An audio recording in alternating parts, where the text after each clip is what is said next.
A paz do Senhor, queridos irmãos, prezados amigos, estamos começando mais uma edição do Culto Racional. Estamos felizes porque Deus nos dá essa tão importante oportunidade de meditarmos na Sua Santa Palavra. E eu quero convidar você a estar conosco. Estamos nesses últimos dias aí, há mais de um ano, discutindo texto bíblico, versículo por versículo. Começamos no livro de Romanos e ainda estamos no livro de Romanos. E a ideia é nós buscarmos entendimento na palavra de Deus, buscarmos fazer uma autocrítica da nossa fé, da prática da nossa fé, com base na revelação que o Senhor nos dá. E usamos, é óbvio, essa oportunidade de discutir versículo a versículo, para ali buscarmos as doutrinas cristãs, as doutrinas de Cristo e dos apóstolos que foram impregnadas aqui pelo Santo Espírito de Deus. E o nosso objetivo é realmente discutirmos, ainda que isso dure 10, 20 anos, não temos pressa.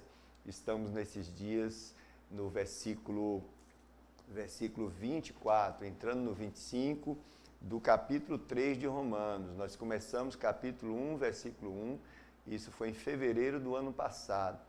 Mas é um livro tão rico na doutrina cristã, justificação pela fé, que nós não temos muita pressa, E você, se você quiser ter acesso aos comentários, às discussões dos versículos anteriores e até de programas anteriores a esse projeto, você pode acessar aí essa página que você tá ligado aí na tvmontesião.com. E você pode ir lá no topo da página, logo no meio, no topo e no meio, está escrito Ministrações. Você clica ali, aí vão aparecer os diversos nomes dos programas. Entre eles está lá Culto Racional. Então você clica em Culto Racional, aparecerão algumas páginas com os diversos programas nossos gravados, sem falar que alguns flashes desses programas estão no YouTube, Facebook aí da TV Montesião. E você, por favor, fique livre, fique assim à vontade para mandar suas críticas, seus e-mails. Olha aí, vai aparecer logo abaixo aqui o meu nome, Irmão Delcio, e também vai aparecer o meu e-mail pessoal. Você fique à vontade, passe um e-mail, se você quiser, para que possamos interagir, se essa for a sua vontade. Então, vamos dar início à nossa discussão de hoje. Quero convidar você para uma oração, Vamos orar ao nosso Deus.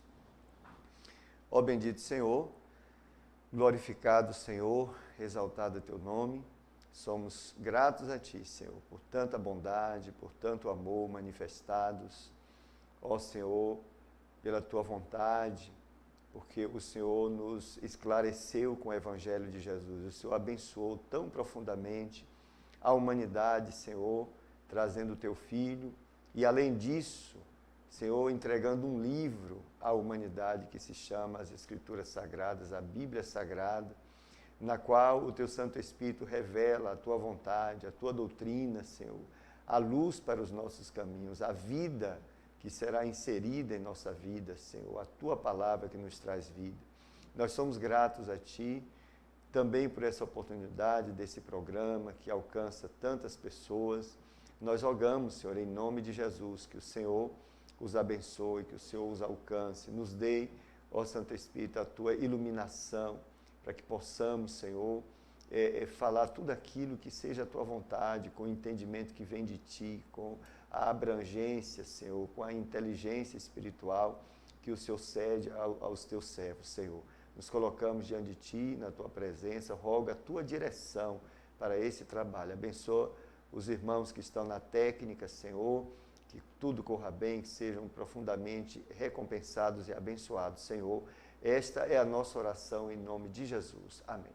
Amém. Nós também gostaríamos de convidar a todos vocês que têm a Bíblia. Se você não tiver a Bíblia, você pode ir numa outra página da internet, puxa uma busca no Google, coloca Bíblia Online, e aí vão aparecer diversos sites que você clica e você vai lá no livro de Romanos, É o livro que nós vamos ler agora, Romanos, capítulo 3, de novo os versículos de 21 a 25, tá? A gente está nesse pedacinho aí, a gente vai avançar. Logo, logo, a gente vai para o restante, de 26 a 31, e aí a gente encerra o capítulo 3.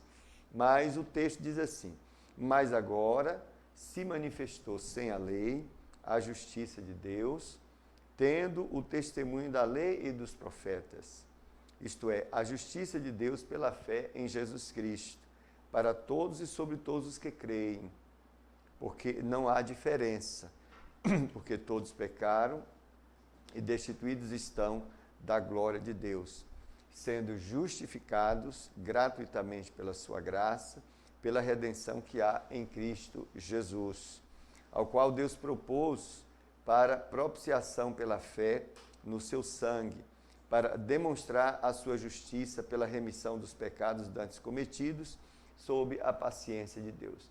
Então, esse é o trecho que nós vamos voltar à discussão. Estamos já avançando aí, começamos desde do versículo 9, onde o apóstolo, mais uma vez, ele declara a depravação universal do ser humano, né, por conta da sua natureza corrompida. Isso é universal, todos os homens. Daí ele diz que ninguém pode ser justificado pelas obras da lei diante de Deus. Então a lei, ela não é esse instrumento que justifica o homem diante de Deus. E no versículo 21 ele diz que agora, né, nesse novo tempo, no momento que Deus revela o seu Filho, né, a segunda pessoa da Trindade que encarna aqui na terra, Jesus Cristo, Filho de Deus, ele diz: mas agora se manifestou sem a lei a justiça de Deus. Observe que o que a lei não fez, né, ou seja, justificar o homem, Deus agora, sem a lei, manifesta a sua justiça. É isso que o versículo começa dizendo, tendo, claro, o testemunho da lei e dos profetas que haviam previsto, né, esse novo pacto que Deus fez com a humanidade em Cristo Jesus. Isto é, a justiça de Deus pela fé em Jesus Cristo. Discutimos esses aspectos todos, né? A questão da fé.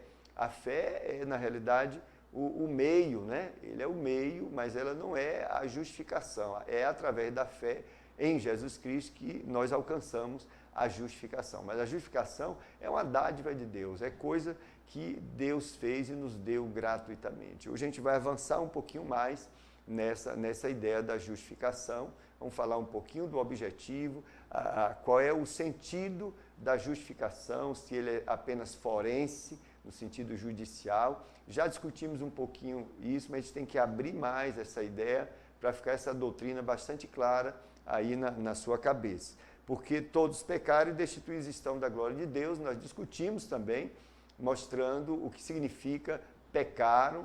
Toda a humanidade pecou em Adão e todos já nasceram condenados, perderam a glória de Deus, o homem perdeu a glória de Deus, foi destituído da glória de Deus. E o Evangelho de Jesus, ele vem para devolver ao homem, né, para o homem refletir a glória de Deus. Diz a Bíblia que o Espírito de Deus, ele nos transforma de glória em glória, refletindo a imagem do Senhor. Isso é o que o Evangelho do Senhor Jesus faz. Bom, mas isso é uma outra discussão que a gente vai ver em outros capítulos. E hoje nós vamos avançar um pouquinho no versículo 24. Já começamos a semana passada, a gente vai avançar um pouquinho mais, falando de alguns outros aspectos nesse versículo 24. Sendo justificados gratuitamente pela fé, pela sua graça, pela redenção que há em Cristo Jesus. Observe. Quando está dito justificados, primeiro é importante ser dito que a pessoa do penitente, a pessoa que creu, ela sofre uma ação, né? O verbo está aqui numa voz, né? Numa voz passiva, tá? E de ser justificado, quer dizer, nós não nos justificamos a nós mesmos, né? Não está na voz ativa. Isso não foi coisa que nós fizemos a nós mesmos, mas Deus fez em nós, né? Deus fez em nós e agora precisa saber qual é o sentido dessa justificação. Nós fomos justificados. Então, se observarmos, nós vamos ver que, do ponto de vista do juiz, né, do ponto de vista de Deus, que é quem julga, aquele que é santo, aquele cujo padrão moral absoluto é a sua santidade, né, é a sua perfeição, Ele é o Senhor de todas as coisas, Ele é o Criador de todas as coisas, é a Ele que nós vamos prestar contas. Foi um ato de Deus a justificação. E como é que isso aconteceu? Nós vamos ver agora que justificação aqui, ou tornar alguém justo ou justificado, é, primeiro, o sentido que encontramos quando vamos investigar a raiz dessas palavras, ou desses termos lá no grego, né, o contexto dessa doutrina que aqui está.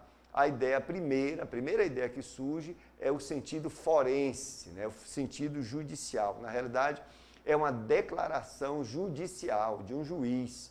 O juiz que declara você justificado, ou melhor, declara você inocentado, remove a sua culpa. Isso é algo maravilhoso e foi Deus que fez. A lei não podia fazer isso, mas Deus, que é o dono da lei, que é o dono de tudo, que é santo, que é perfeito, Ele, diante do ato do seu Filho Jesus Cristo e diante do ato de um homem, de uma mulher que crê no seu Filho, Ele justifica essa pessoa. Ele faz isso equivale a uma declaração judicial, como se o juiz, né, publicasse uma declaração legalmente dizendo: esta pessoa está livre de acusações, essa pessoa está livre da condenação, essa pessoa foi considerada inocente, essa pessoa foi justificada. Essa é a ideia, né, que primeiro sentido que essa palavra traz, essa frase traz, é o sentido forense, e é uma declaração judicial que diz o quê? Que diz que aquela pessoa que foi justificada ocupa agora uma posição correta diante de Deus. Ou seja, o próprio Deus considera aquela pessoa numa posição correta, segundo a sua própria avaliação.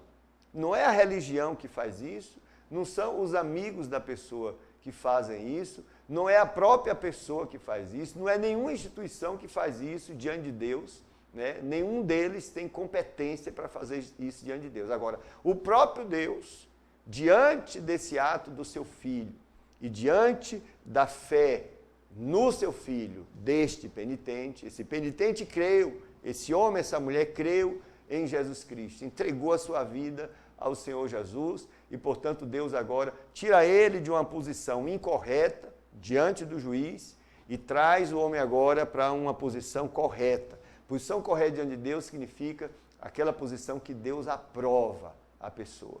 Somos aprovados diante de Deus, diante do juiz, diante da santidade infinita, diante da perfeição infinita, por causa de Jesus Cristo. A nossa aprovação diante de Deus está vinculada ao fato de estarmos em Cristo. Isso é maravilhoso. É a única forma que existe do homem ser justificado diante de Deus. É através de Jesus Cristo. É pela fé, a fé nos insere nesse ambiente da graça de Deus, nos insere nesse ambiente onde esses benefícios, né, são atribuídos a nós, são dados a nós, esse benefício maravilhoso. Não existe outra forma, não existe outro caminho, não são as nossas obras, não são os nossos méritos, não são as nossas boas intenções. A única maneira que Deus me tira de uma condição desfavorável, já condenado inclusive, para uma condição que é aprovada diante dele, uma posição correta diante dele, é através de Jesus Cristo. Se é em Cristo que eu sou aprovado. A Bíblia diz mais, diz que em Cristo eu sou perfeito aos olhos de Deus, né? Através de Cristo, né, o Senhor imputa a justiça dele, a minha vida, a sua vida, e agora Deus me vê perfeito em Cristo Jesus. Isso é obra maravilhosa. Agora, a declaração em si, essa declaração judicial, essa portaria dos céus, foi baixada uma portaria, um edital lá dizendo: fulano de tal está justo, está inocentado, é justificado, foi justificado.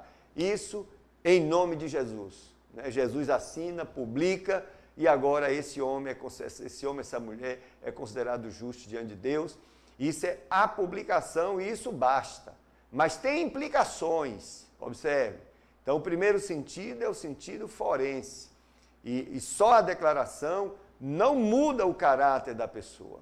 É importante ser dito isso. A declaração em si não implica numa modificação de posição do caráter, né? Não modifica a posição do caráter. Não modifica o caráter da pessoa, modifica apenas a sua posição judicial. Ele não é mais condenado, ele agora ele foi inocentado. Agora, tudo isso, antes de falarmos as demais implicações, tudo isso com base na expiação, em duas coisas, né? Na expiação efetuada por Jesus Cristo, né? E na fé, né, do penitente que crê no sangue derramado.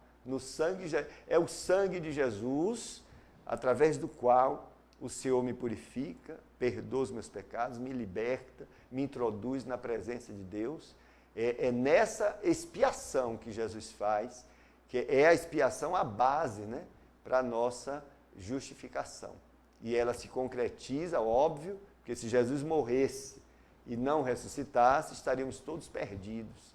Então, a ressurreição de Cristo, ela dá é como se fosse assim, isso é imaginação minha, na assinatura de Jesus, nesse edito que ele publica, nesse edital, nessa portaria, ele faz o pinguinho ali, assinou e deu o pinguinho da caneta, concretizou tudo. É esse o momento da ressurreição, onde todos esses benefícios passam a ser possíveis, né, gratuitos na vida daquele que crê. Então, isso tudo tem base na expiação efetuada por Cristo e também na fé no sangue derramado, no seu sangue derramado. Não seria ainda a santificação, justificação, nesse sentido da declaração forense, né, dessa publicação judicial, não seria ainda a santificação, porque a santificação ela teria o início imediato, a conversão, quando o Espírito de Deus vem morar na vida do homem. O Espírito de Deus só entra no coração, na vida daquele que foi justificado, daquele que creu em Jesus. Então ele nasce de novo. O Espírito de Deus vem morar na sua vida. Aí começa um processo maravilhoso de santificação na vida do penitente, que nada mais é do que a atribuição do caráter de Cristo a esta pessoa. Vai haver aí um processo de transformação, levando esse homem, esta mulher penitente, a uma vida na qual a vida de Cristo, a santidade de Cristo é injetada na sua vida. A gente vai ver o detalhe desse processo maravilhoso, mas, portanto, a justificação é a porta, né, que se abre agora e traz ao homem de Deus, à mulher de Deus, todo esse benefício celestial, essa bênção maravilhosa. Então, a justificação inclui, vamos ver então o que inclui a justificação. No momento da justificação, inclui o quê? O perdão dos pecados. Alguém que foi justificado, Deus, esse ser humano, diante de Deus agora, se arrepende de seus pecados e crê em Jesus. Deus o que é que faz? Perdoa os seus pecados porque ele creu em Jesus. Os pecados são perdoados. Glórias a Deus. Isso é a primeira coisa que acontece. Qualquer pecado. Você pode, meu amigo, minha amiga, ser o maior pecador do mundo. Eu tenho tido experiências assim de falar de Jesus para as pessoas. Você encontra diversos entendimentos sobre o pecado. E eu já encontrei pessoas, desde a minha época de mocidade, entrávamos em meretrícios, nas madrugadas, falávamos com pessoas drogadas, pessoas infelizes, diversas situações. Como também você entra em casas chamadas casas normais, né, de famílias normais, você encontra também pessoas desesperadas. E lembro-me que uma vez, não só uma vez, mas muitas vezes, mas vou citar uma das vezes que alguém disse para mim, olha, eu sou tão mal, já fiz tanta coisa ruim, você nem imagina, eu acho que nem Deus me aceita mais. Eu acho que não há perdão para a minha vida, não há perdão para os meus pecados, porque foram tão terríveis que eu mesmo não aceito, eu sei que Deus não vai aceitar. Mas eu quero dizer para você que isso é um equívoco, isso é um grande erro você pensar dessa forma. Porque diante do sangue de Jesus, diante do sacrifício remidor, não há nada maior do que a graça do Senhor. Aliás, a Bíblia diz que onde o pecado é grande, a graça é muito maior. A graça é superabundante diante de um pecado que seja abundante. A graça do Senhor alcança e ainda superabunda, supera, né, o valor, digamos assim, da malignidade do pecado. A graça é superior a tudo isso. Significa que o sacrifício de Jesus, o sangue derramado, ele é mais que suficiente para perdoar os seus pecados. A justificação, ela traz ao pecador arrependido essa graça maravilhosa do perdão. E ele recebe o seu perdão independente do tamanho e da quantidade dos seus pecados. Eu sempre gosto de citar Hitler, né? Sempre gosto de... Ontem mesmo na escola dominical eu estava falando sobre Hitler, que uma das lições falava um pouquinho sobre a graça. Eu disse, irmãos, a graça é tal que, suponha que Hitler, né, dizem que Hitler se suicidou. E por que é que eu estou citando Hitler? Por ser uma referência muito ruim, né? Uma referência de alguém que foi um instrumento maligno aqui na Terra. Só de judeus ele assassinou 6 milhões. É óbvio que tem uns malucos aí dizendo, defendendo que não houve o Holocausto. Eu tive em Auschwitz. Eu vi ali provas, né, do que aconteceu ali durante a guerra, né? E eu quero dizer para vocês que esse homem, só de judeus, que ele não matou só judeus não, só de judeus matou 6 milhões. E a história mostra que Hitler visitou escolas dominicais de igrejas protestantes, né? A igreja católica e a igreja protestante foram transigentes, com raras exceções, a esse extermínio de pessoas pelo nazismo. Essas igrejas, tanto a católica quanto a protestante, não quiseram se comprometer com Hitler, não quiseram comprar a briga dessas vítimas e, portanto, ela foi transigente e fez vistas grossas, alguns pastores e alguns padres não, mas no geral o que aconteceu foi isso, a história mostra isso. Então Hitler esteve visitando igrejas, assistindo culto, né? E é óbvio que a palavra de Deus foi semeada naquele coração. Olha só o que eu vou dizer agora. Não se sabe exatamente se Hitler se suicidou ou não, minha gente. Isso não há provas disso. As pessoas dizem, algumas instituições garantem, mas nesse nível aí a informação fica muito criticável diante dos interesses internacionais, etc. Mas suponha que ele tenha se suicidado, ou mesmo que tenha tido uma morte natural, se é que está... Bom, ele já deve estar vivo, morto por idade, mas suponha que no final da sua vida, mesmo agonizando, se ele se suicidou, suponha que ele lembre, né, da mensagem do Evangelho. Se naquele último segundo, meus prezados, aquele homem teve um arrependimento genuíno, sabe o que é que acontece? A graça do Senhor o alcança e Jesus perdoaria todos os seus pecados, os pecados mais hediondos. O fato dele crer no Filho de Deus, isso para Deus seria suficiente. O nome disso é graça, porque nenhum ser humano tem condição de pagar a Deus a dívida do pecado. Só a deidade, só a trindade, né, que fez esse projeto, só o próprio Deus seria capaz de pagar a si mesmo o preço do pecado. Portanto, uma das pessoas da Trindade se interpôs entre Deus, né, e a humanidade, e ali ela mesma, Jesus Cristo, Filho de Deus, se coloca como nosso substituto e paga o preço do pecado. Então, independente de você ter pouco pecado ou muito pecado, a graça lhe alcança. Jesus fez uma parábola que fala sobre graça, a parábola dos trabalhadores. Um dono de uma fazenda chamou diversos trabalhadores de manhã cedo. Diz, olha, vou fazer um contrato com vocês aqui tá? E é para vocês trabalharem o dia todo e eu vou dar tanto. Tá bom esse dinheiro para vocês? Tá bom. Todo mundo foi trabalhar. Meio-dia, ele chamou outros trabalhadores, tá? Que foram trabalhar. E na última hora, na 1/10ª hora, ele chama outro grupo de trabalhadores. Na hora de pagar, pagou o mesmo valor para todo mundo. E aqueles que trabalharam mais, né? Que começaram de manhã cedo, trabalharam muitas horas, reclamaram do dono da fazenda. Como é que você dá o mesmo salário para a gente que trabalhou o dia todo e para esses fulanos que trabalharam só 1 hora? E o fazendeiro diz, bom, o dinheiro é meu, eu fiz um acordo com vocês, vocês aceitaram, eu estou dando meu salário para todo mundo porque eu quis. E essa parábola, ela fala da graça do Senhor.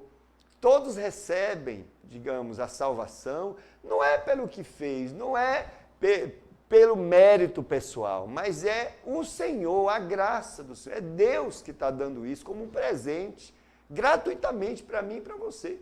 Ele quer o quê? Fé em Jesus Cristo. Arrependa-se dos seus pecados e você vai ter os seus pecados perdoados, porque você creu em Jesus. E por causa de Jesus, Deus perdoa os seus pecados, remove a sua culpa, lhe torna justificado diante dele. Isso é maravilhoso. Então, a justificação, a primeira coisa que ela inclui é o perdão dos pecados. Sejam quais forem ou quantos forem os seus pecados, na justificação, o Senhor Jesus perdoa os seus pecados, né? Porque ele já os assumiu lá na cruz do Calvário. E quando você crê em Jesus, você é inserido nos benefícios derivados da cruz e da ressurreição de Jesus. Deus faz isso. Isso é maravilhoso. Essa é a notícia mais importante para a humanidade. O Evangelho de Jesus é a notícia mais importante. A humanidade não pode deixar de ouvir isto. Você, meu amigo, jamais poderia morrer sem essa informação. É a oportunidade que Deus te dá para você, né, entrar na sua presença pela fé em Jesus Cristo. A segunda coisa que a justificação traz, é óbvio que é a vida eterna. Porque agora você está numa posição correta diante de Deus, isso lhe introduz na família de Deus, e você tem a vida eterna por causa de Cristo Jesus. É a consequência da justificação. Romanos, vou avançar um pouquinho, Romanos capítulo 5, versículo 18.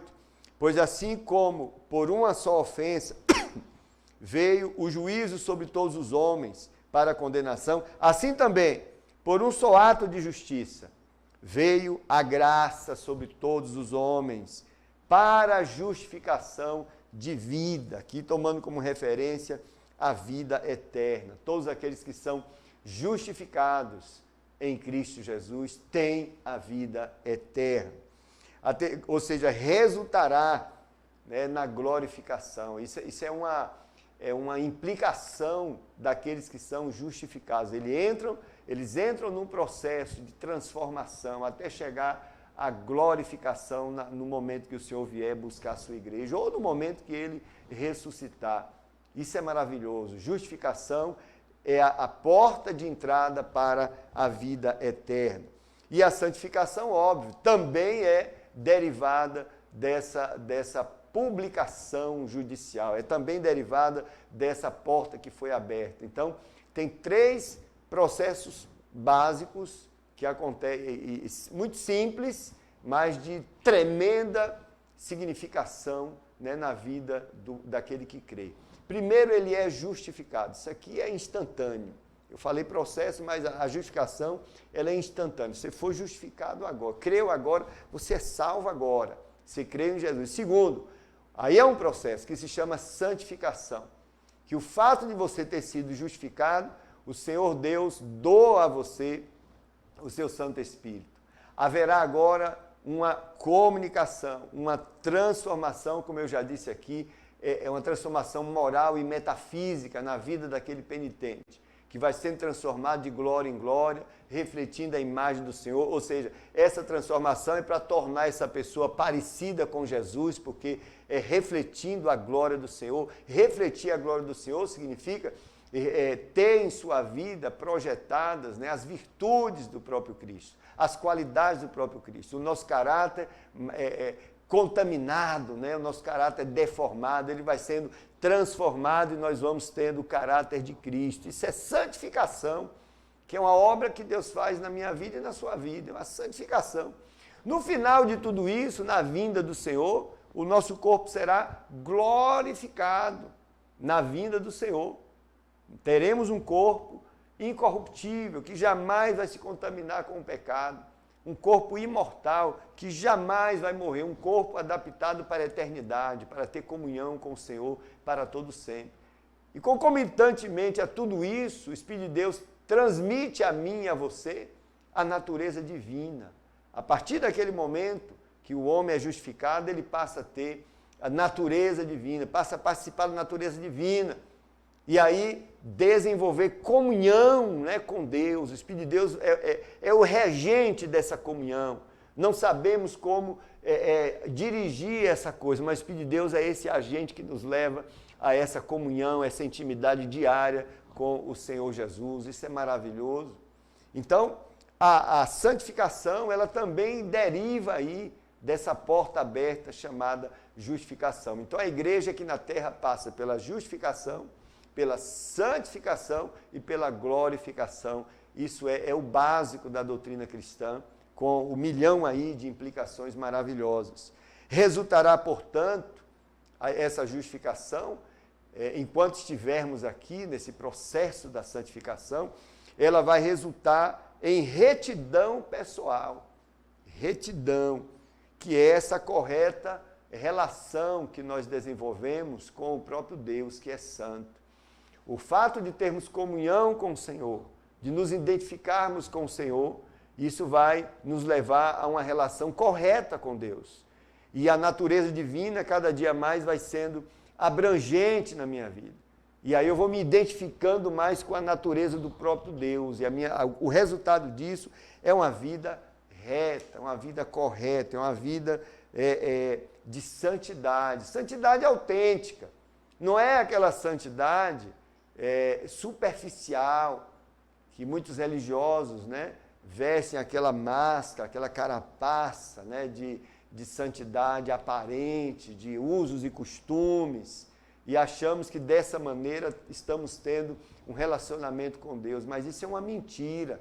Os judeus também tentaram, através da prática das obras da lei, que não conseguiam, é claro, mas eles cumpriam, digamos assim, entre aspas, mais a lei do que os demais povos. Eles tinham uma revelação de muito tempo, né? Havia o rito judaico e tudo mais, mas tudo aquilo era uma tentativa de substituir, né, essa relação. Observe que o Espírito de Deus é o único que faz, né, entre o penitente e o Senhor Jesus, né, é essa coisa que só o Espírito de Deus faz por uma transformação interior, pela doação da natureza divina, que a lei não dava isso para ninguém. Então os homens tentavam ter uma vida religiosa, de ritos, de dogmas, como se isso fosse justificá-los diante de Deus. Mas o próprio apóstolo diz aqui, ó, que ele está escrevendo aqui para judeus também, diz assim: por isso, nenhuma carne será justificada diante dele pelas obras da lei, porque pela lei vem o conhecimento do pecado. Toda vez que você abrisse a lei, você viria ali a lei apontando para os ideais de Deus, para o caráter santo de Deus. A lei condenando, né, o pecado, né, mostrando a desgraça do pecado.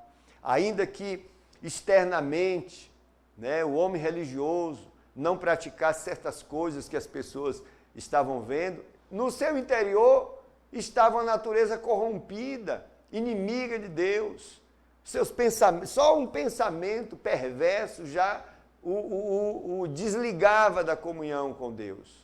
E a Bíblia diz que isso traz maldição, porque se você não consegue cumprir toda a lei, olha o que diz aqui Gálatas, você é chamado de maldito. Gálatas 3,10, todos aqueles, pois, que são das obras da lei, ou seja, que querem servir a Deus a partir dos seus méritos próprios, né, estão debaixo da maldição. Que coisa horrível, porque está escrito: maldito todo aquele que não permanecer em todas as coisas que estão escritas no livro da lei para fazê-las. Observe que a Bíblia fala não permanecer em todas as coisas. Suponha que você tivesse 1000 preceitos da lei.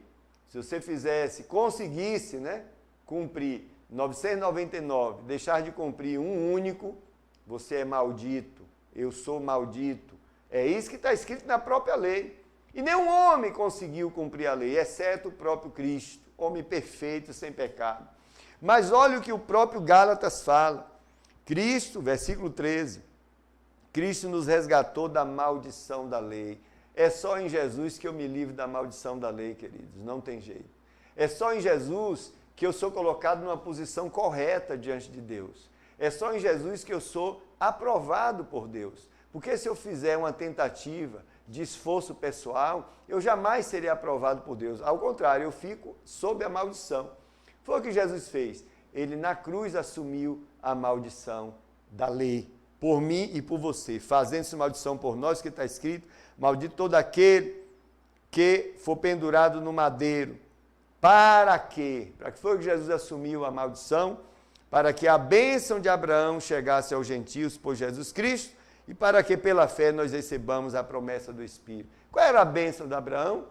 Justificação pela fé, né? Então, Jesus substituiu na minha vida, queridos, por isso que eu o amo eternamente.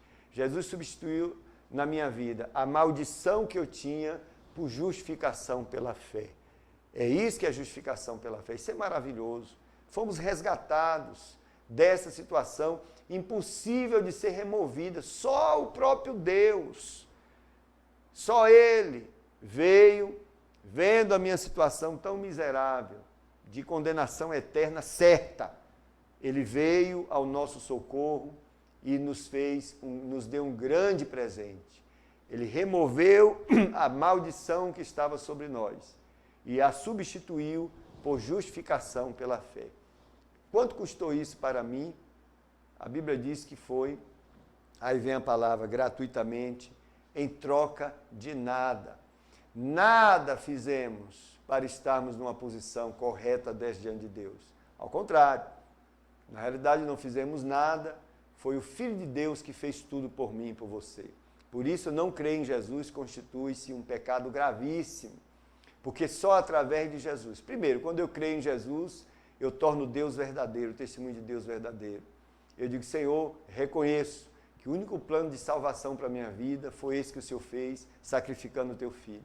Reconheço que o preço que Ele pagou foi caríssimo, que o preço que tu pagaste foi caríssimo. Reconheço que isso está sendo dado a mim gratuitamente.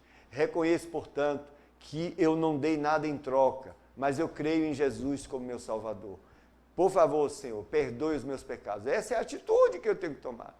Diante de uma oferta tão maravilhosa, diante de uma oferta que eu jamais conseguiria alcançar. Só na presença de Deus, só através de Jesus. É por isso que Jesus diz, eu sou o caminho. Ele não disse, eu sou um caminho, eu sou um dos caminhos, você vai encontrar outras obras, porque só Ele pagou o preço. Este preço da justificação pela fé. Eu sou o caminho, a verdade e a vida. E ninguém vem ao Pai a não ser através de mim. Isso é maravilhoso. Então, o objetivo, observe, já falando agora das consequências, né, da justificação, esse processo que lhe segue, a santificação, a transformação, o objetivo da justificação é, portanto, a conformidade com o caráter de Cristo. Observe, conformidade com o caráter de Cristo. Esse processo me levará a o meu caráter ser parecido com o de Jesus. Olha o que diz Romanos capítulo 8, 29 e 30. Porque os que dantes conheceu, também os predestinou para serem o quê? Conformes à imagem de seu Filho. Aqueles que foram justificados pela fé, eles foram escolhidos, né? Quando você nasce de novo, você entra no âmbito dessa escolha. Todos aqueles que nasceram de novo são transformados, vão ser conformes à imagem de Jesus Cristo. Vão ser, na realidade, o objetivo, portanto, da justificação é conformizar, ou conformar, ou seja, colocar na forma Observe, do caráter de Cristo, transformar o meu caráter à semelhança do caráter de Cristo, em conformidade com o caráter de Cristo, a fim de que ele seja o primogênito de muitos irmãos. O nosso irmão mais velho é Jesus, e Deus quer que todos os filhos de Deus sejam irmãos de Jesus e que tenham o mesmo caráter de Jesus. Isso é maravilhoso. E o versículo 30 diz: e aos que predestinou, a esses também chamou. E aos que chamou, a esses também justificou. E aos que justificou, a esses também glorificou. Observe que a justificação, ela começa aqui, né, a porta aberta, aí vem a santificação, que culmina na glorificação. Então você vê claramente a justificação pela fé sendo o início de um processo maravilhoso para o salvo, porque só a justificação já salva ele, mas agora ele passa por um processo de transformação, né, de crescimento em espiritualidade. Espiritualidade aí excelente, né, 100% excelente, é a espiritualidade do próprio Cristo. E o alvo é esse. Diz a Bíblia que esse aperfeiçoamento que o Espírito de Deus faz na minha vida aponta, né, para a estatura do varão perfeito, que é Jesus Cristo. E diz que isso é alcançado pelo conhecimento do próprio Cristo. À medida que eu vou tendo comunhão com Deus, à medida que eu vou me rendendo, né, aos estímulos, vamos dizer assim, do Santo Espírito, eu vou mantendo uma intimidade, uma comunhão com o meu Senhor, eu vou me identificando com Ele. Isso vai santificando, aperfeiçoando a minha vida. Eu vou rejeitando a maneira vã de pensar. A concupiscência da carne eu vou rejeitando, porque a natureza divina vai sendo dominante na minha vida. Eu vou passar a odiar o pecado como o próprio Deus odeia o pecado. Eu não vou planejar pecar escondido para ninguém ver. Ao contrário, eu vou odiar o pecado, porque eu amo o seu. A minha relação com Deus deriva esses diversos maneiras, né, de pensar em direção aos ideais de Deus. O nome disso é culto racional. Culto racional é isso. E não vos conformeis com este mundo, mas transformai-vos pela renovação do vosso entendimento, para que experimenteis a boa, perfeita e agradável vontade de Deus. Culto racional é essa identificação da nossa forma de pensar com a forma de Jesus pensar. Quem é que proporciona isso em minha vida e na sua vida? O Santo Espírito de Deus. Só quem tem o Santo Espírito de Deus é aqueles que foram justificados. Glórias a Deus por isso. E essa justificação, portanto, ela nos une a Cristo, nos faz participar da vida santa de Jesus Cristo. Observe o que diz 2 Coríntios capítulo 5, versículo 17. Todos nós conhecemos, né? Assim que, se alguém está em Cristo, nova criatura é. As coisas velhas já passaram, eis que tudo se fez novo. Você agora, Deus transforma você numa nova criatura. Na realidade, no original está dito nova criação, fazendo referência à primeira criação em Adão. Adão foi criado, caiu em pecado, comprometeu toda a humanidade e agora Deus faz uma nova criação. Você nasceu de novo, então você é uma nova criação. E agora essa nova criação não é mais segundo a imagem de Adão, é segundo a imagem de Cristo. Né? A primeira criação caiu, se degenerou, se depravou. Agora a nova criação, ela vive eternamente e vive em vitória.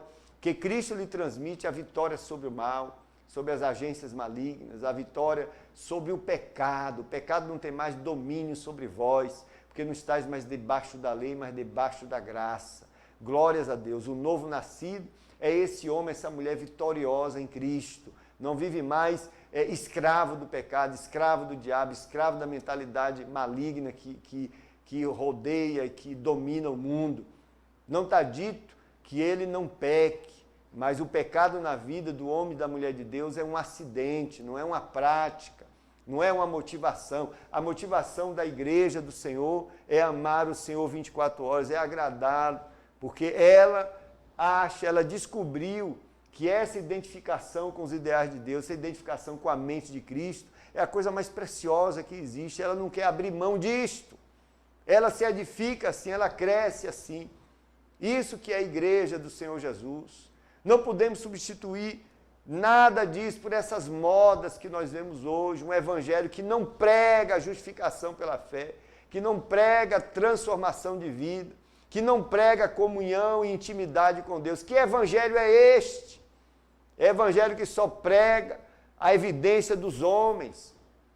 Músicas, inclusive, só fala de mim, é só para mim, as coisas para mim, não se adora mais a Deus, nem nas músicas. Ontem eu brincando com um aluno meu que é crente, diz, esse mim deve ser um demônio brabo lá do inferno, deve ser um demônio japonês ou chinês, deve ser Ming. Aí simplificaram e chamaram de mim, porque hoje a ênfase é sempre mim para destronar Deus das nossas vidas, para Ele não ser o Senhor das nossas vidas. Precisamos descobrir esse caminho que a graça já nos abriu, né? De relacionamento com Deus. Não se fala mais de relacionamento com Deus. Não se fala mais de comunhão com Deus. O que é isso, minha gente? Pastores. Por que as ovelhas não têm mais comunhão com o Senhor? Não tem intimidade. Fala de Jesus como se fosse uma coisa qualquer. Não fala de Jesus cheio do Espírito Santo, né? Como a coisa mais preciosa da sua vida, a pessoa mais preciosa da sua vida, que tem comunhão com Ele, né? Aquela vivência maravilhosa, apesar das circunstâncias, eu amo Jesus, estou com Ele, tenho comunhão com Ele. Isso é a coisa maior que existe para mim, é o bem mais precioso. Não existe mais essa ênfase, né, nas igrejas, em muitas igrejas, não quero falar todas. E isso é lamentável, isso se chama secularização do evangelho, da fé, fé materialista, valores mundanos, efêmeros, superficiais, substituindo coisa tão preciosa que Deus nos deu, coisa tão preciosa. Isso é lamentável. Nova criação em Cristo. Somos uma nova criação. A justificação, portanto, não depende de nós, né? Ela depende do que Cristo fez, do que Cristo tem feito por nós, em nossa natureza, essa transformação, né? As boas obras que praticamos não são a causa da justificação. Na realidade, elas são, as boas obras que eu pratico e você pratica, elas são a manifestação da justificação. O fato de ser justificado, o fato de ter comunhão com Deus, o fato de ser santo, isso deve sim implicar em boas obras, para que os homens vejam as vossas boas obras e glorifiquem o vosso Pai que está nos céus. E não as boas obras gerarem justificação, isso é heresia, isso está contra o que a Bíblia ensina. Lamento essa pregação, às vezes armeniana, que acha que o homem é justificado diante de Deus porque ele é bonzinho, porque ele está cumprindo os dogmas, isso é judaísmo antigo, inclusive. Na realidade, o fato de sermos já justificados e, portanto, salvos, nós praticamos as boas obras. Sabe por quê? Porque o salvo tem o Espírito de Deus. E o fato de ter o Espírito de Deus implica em fazer a vontade de Deus, em cumprir, seguir os ideais de Deus. Isso só pode trazer benefício para o próximo, só pode trazer misericórdia no coração, amor pelas almas. Significa que igrejas, instituições, indivíduos que não pregam o Evangelho, que abandonaram a visão missionária, significa que não estão tendo comunhão com o Espírito de Deus. Igrejas ricas, igrejas abastadas financeiramente, que fazem o seu show para si mesmo todos os domingos à noite, mas não tem visão missionária, significa que há muito tempo perdeu comunhão com o Espírito de Deus. Porque se tivesse comunhão com o Espírito de Deus, estava chorando pelas almas, estava buscando os ideais de Deus, amor no coração, misericórdia. As boas obras aconteceriam como consequência da sua justificação pela fé. É disso que estamos falando. Isso tudo é gratuito. O termo também fala, Romanos 3, 24, sendo justificados gratuitamente. Esse gratuitamente aqui nada mais é do que não demos nada em troca. É um presente. Essa graça aqui, que aparece gratuitamente pela sua graça, é como um presente. Deus nos deu um presente. Não há como cobrar de nós. Não temos condição de pagar ao Senhor. Quem pagou foi o Filho de Deus. Ele nos deu de presente, como eu já disse aqui. Só o Senhor poderia pagar esse preço tão tremendo O Senhor nos deu como um presente, sem nos cobrar nada. Ok? Bom, tenho 30 segundos. Próxima semana a gente vai avançar só para fechar esse versículo, que a gente vai ter que falar sobre redenção, né? Que diz, sendo justificados gratuitamente pela sua graça, pela redenção que há em Cristo Jesus. A gente vai mergulhar um pouquinho nessa ideia da redenção, e aí a gente entra no versículo 25. Muito obrigado, a paz do Senhor para você, até a próxima semana com mais uma edição do Culto Racional. Até mais.